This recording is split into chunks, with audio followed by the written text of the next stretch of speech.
Mélenchon, il se moque bien de nous en disant qu'il parle du grand remplacement des générations, parce que si vous écoutez son meeting, il fait une demi-heure entière avant et une demi-heure entière après sur les Maghrébins, les Noirs, les Arabes, les Blancs. On a une avalanche de propos des cadres de LFI qui ne parlent que de race du matin au soir, tous les jours.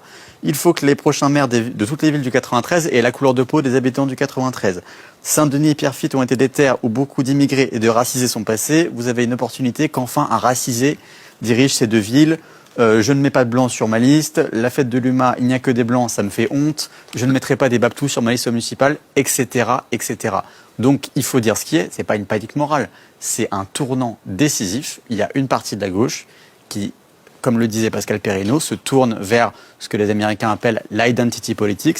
On flatte les identités, on en fait une catégorie politique centrale, on s'adresse aux gens sur la base de leur identité. Parce que ce que font les insoumis, c'est qu'ils disent aux personnes d'origine immigrée ou de religion musulmane, on vous parle de ça. On vous parle de la Palestine, on vous parle de l'islamophobie, on vous parle du voile et on veut que vous mobilisiez sur ces bases-là, qui ne sont pas des bases de gauche par ailleurs.